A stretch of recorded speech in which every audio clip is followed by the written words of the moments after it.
تمام ایمان والے تمام مسلمان صحابہ کرام کو سچا سمجھ لیں، کیونکہ دین کی بنیاد ہے۔ اب پچھلے دنوں کے اندر کیا ہوا، یہاں ایک غیر مقلدوں کی جامع میں بہت بڑا بورڈ باہر لکھا ہوگا جامع اہل حدیث، بلکہ اب تو وہ اہل سنہ کے بھی ٹھیکیدار بننا چاہتے کہ جی ہم بھی اہل سنہ میں سے، ہم تو تب سے کہہ رہے تھے بغیرت قوم ہے۔ انہوں نے ان کی جامع کے اندر بشیر نہامی کی موجودگی میں ایک شیعہ ذاکر آئے ہیں، وہ ان کے سامنے گفتگو کرتے ہیں اور ویڈیو، وہ غیر مقلد عوام سامنے بیٹھ کر ویڈیو اٹھا رہی ہے، اور حضرت نہامی صاحب تشریف فرما ہیں، اور وہ ذاکر صاحب اس میں کہتے ہیں کہ میں عبداللطیف کندی کا بڑا دوست ہوں، میں نے ان سے کہا کہ میں وہاں جا رہا ہوں وغیرہ وغیرہ۔ وہاں جا کر انہوں نے گفتگو کی۔ اگر وہ اتحاد پر گفتگو کرنا چاہتے تھے ٹھیک بات ہے بھائی، آپ اتحاد پر گفتگو کریں، کوئی پریشانی نہیں۔ انہوں نے وہاں جا کر ابو بکر کی خلافت کا انکار کیا، اور وہ سارے بغیرت دیکھتے رہے،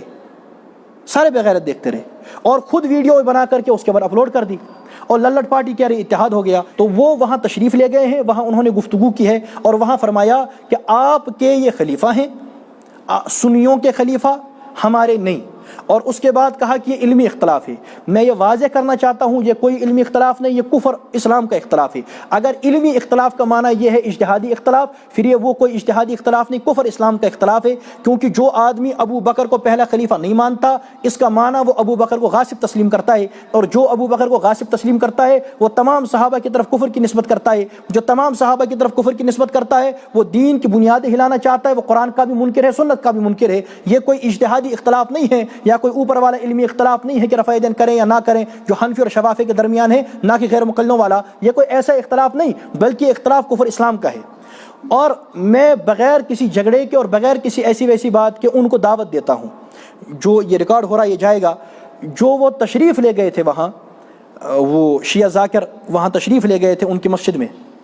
غیر مقلدوں کی۔ پہلے تو میں ان کی غلط فہمی دور کروں، شیعہ حضرات کی میں ان کی غلط فہمی دور کروں جن کے پاس اب گئے تھے، یہ کوئی اہل سنہ نہیں ہے، یہ تو پہلے سے آپ کے یہاں سے شامل ہیں، وہ پہلے سے تراویح کے منکر ہیں، وہ پہلے سے عثمان غنی کی جماعت اذان ثانی کے منکر ہیں، وہ پہلے سے 3 طلاق ایک مجلس کی 3 طلاقوں کے منکر ہیں، وہ پہلے سے حضرت عمر کے خلاف ہیں، وہ پہلے سے حضرت عثمان کے خلاف ہے۔ آج تھوڑا سا آگے بڑھ گئے، آپ نے ان کے سامنے صدیق اکبر کی خلافت کا انکار کر دیا، وہ خاموش رہے، اور کیا ہو گئے؟ وہ تو پہلے سے ویسے ہی تھے، وہ پہلے سے صحابہ کرام کے خلاف آپ کے معاون ہیں، ان کو چھوڑیں۔ میں ان کو دعوت دیتا ہوں، ایک دعوت ہے علمی گفتگو کی دعوت، جس طرح حضرت وہاں تشریف لے گئے تھے ان کے یہاں جمعہ کے موقع پر، حضرت ہمارے یہاں تشریف لائیں، یہ جائے گی، وہ یہاں تشریف لائیں۔ میں ان کو یعنی دعوت دیتا ہوں، اور انشاءاللہ اگر وہ چاہیں تو کھانا ہمارے یہاں تناول فرمائیں، ہم کو مطلع رکھیں، حضرت مولانا شفیع صاحب کھانا تیار رکھیں گے، ہمارے یہاں کھانا تناول فرمائیں۔ جمعے سے پہلے آنا چاہیں جمعے سے پہلے آ جائیں، ہم جب نماز جمعہ پڑھتے ہیں، اس کے بعد آنا چاہیں اس کے بعد آ جائیں، یہاں گفتگو کر لیتے ہیں۔ جس طرح انہوں نے وہاں ویڈیو اٹھائی ہے اس طرح یہاں بھی وہ ویڈیو اٹھا لیں، ہمیں اجازت دے دیں، لائیو چلانا چاہیں لائیو چلا لیں، لائیو نہ چلانا چاہیں ویڈیو اٹھانا چاہیں وہ کر لیں، ہمارے ساتھ گفتگو کریں۔ میں ان کو اپنی مسجد میں پرامن گفتگو کی پوری گارنٹی دیتا ہوں کہ ہم انشاءاللہ با اخلاق ہو کر گفتگو کریں گے، اور پرامن گفتگو کریں گے، اور ایسی با اخلاق گفتگو کریں گے کہ انشاءاللہ ہماری اخلاق بھری گفتگو، اور جیسے ہم آپ کے ہنستے ہوئے آپ سے گفتگو کریں گے، آپ انشاءاللہ متاثر ہو جائیں گے، اور دلائل سے بھی متاثر ہوں گے۔ آپ ہمیں آ کر قائل فرمائیں، میں ان کو دعوت دیتا ہوں، جیسے وہ وہاں گئے ہیں ان کو سمجھانے کے لیے، ان کا تو بہرحال مسئلہ الگ تھا، ان کے ساتھ وہ کیا ہے، وہ ہمارے یہاں تشریف لائے، مسجد رحیم میں تشریف لائے، میں یہی ہوتا ہوں، آنے سے پہلے اطلاع فرمائیں کہ ہم 2-3 آدمی بھی آنا چاہیں تشریف لے آئیں، اور اس کے بعد ہم سے گفتگو فرمائیں، ہم انشاءاللہ مہمان نوازی بھی کریں گے، اگر وہ چاہے مناسب معلوم ہو، نہ تو کھانا کھا کر کے تشریف لے آئیں، اگر ہمارے یہاں مناسب معلوم نہ ہو،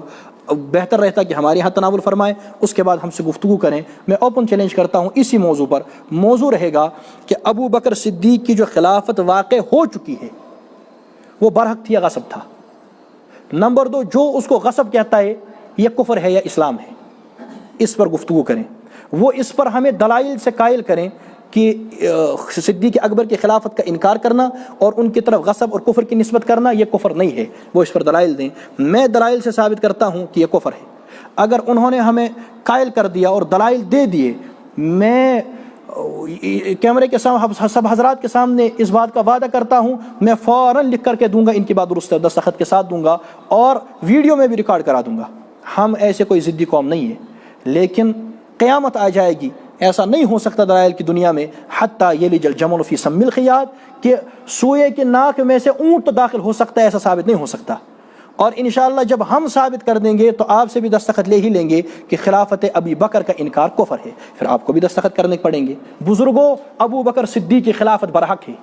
اور حضرت ابو بکر پہلے خلیفہ ہیں، اور بیعت عامہ ان کو حاصل ہے، اور ابو بکر رضی اللہ تعالیٰ عنہ کی خلافت، اور یہ کوئی شیعہ سنی اور یہ کوئی اس طریقہ کا اختلاف نہیں، علمی اختلاف نہیں، یہ کفر اسلام کا اختلاف ہے۔ جس طرح ختم نبوت کفر اسلام کا اختلاف ہے، قرآن کو ماننا نہ ماننا کفر اسلام کا اختلاف ہے، آخرت کو ماننا نہ ماننا کفر اسلام کا اختلاف ہے، جنت و جہنم کو ماننا نہ ماننا کفر اسلام کا اختلاف ہے، رسول اللہ علیہ الصلوۃ والسلام کو اور آپ علیہ الصلوۃ والسلام کو نبی اور خاتم النبیین ماننا، اسی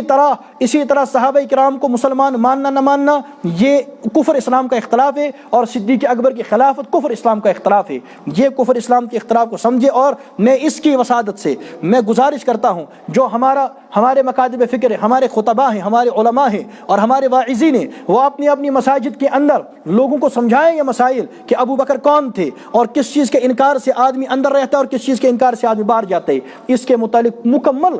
وہ لوگوں کو آگاہ کریں اور اس کے متعلق گفتگو کریں۔ اور میں ان سے پھر سے کہتا ہوں، اور اپنے بارے میں ان سے کہتا ہوں، الحمدللہ اللہ کے فضل و کرم سے جب آپ ہم سے گفتگو کرنے آئیں گے، جو میں گفتگو کروں گا، میں الحمدللہ دیوبندی ہوں، اور جو میں گفتگو کروں گا، میری گفتگو کا انکار میرے مکتب فکر میں سے اوپر کے مولوی سے لے کر نیچے کا آدمی تک کوئی نہیں کرے گا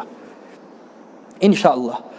اور الحمدللہ اتنا تو ہمارا رتبہ ہے کہ ہمارے علماء میں سے اور ہماری عوام میں سے کوئی میری گفتگو کا انکار نہیں کرے گا۔ اگر آپ آنا چاہیں آپ تشریف لائیں، اگر آپ کسی اور کو بھی اپنے ساتھ تشریف لینا چاہیں، جو آپ کہیں کہ یہ گفتگو کرنا چاہتے ہیں، لے آئیں، کوئی پریشانی نہیں، لیکن کسی ایسے کو لے آئیں کہ جس کا اپنے یہاں کوئی مقام،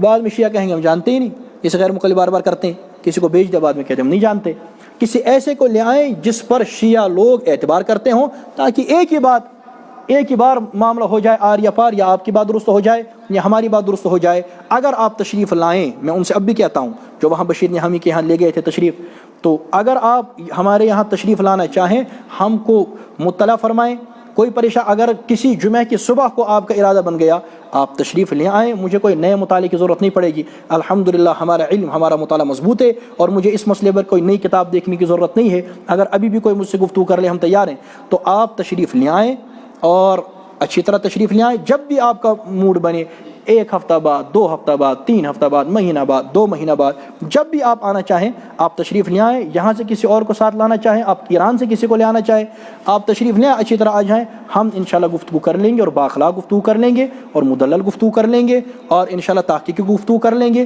تاکہ بات بالکل واضح ہو جائے۔ اور اگر پہلے تو مجھے لگتا ہے کہ آئیں گے نہیں، تشریف نہیں لائیں گے، کیونکہ وہ تو ان کو لگتی ہے نا اپنی نسب برادری، وہاں تو وہ چلے جاتے ہیں، ہمارے یہاں نہیں آئیں گے، لیکن اگر تشریف لے آئیں تو انشاءاللہ وہ گفتگو وادی کے اندر اس مسئلے پر ان کے ساتھ اول گفتگو بھی ہوگی اور آخر گفتگو بھی ہوگی، کیونکہ اس گفتگو کے بعد ان میں سے کسی کی ہمت نہیں رہے گی کہ وہ اس مسئلے پر ہمارے ساتھ گفتگو کر سکیں۔ اللہ تعالیٰ سمجھنے کی توفیق عطا فرمائے۔ وآخر دعوانا ان الحمد للہ رب العالمین۔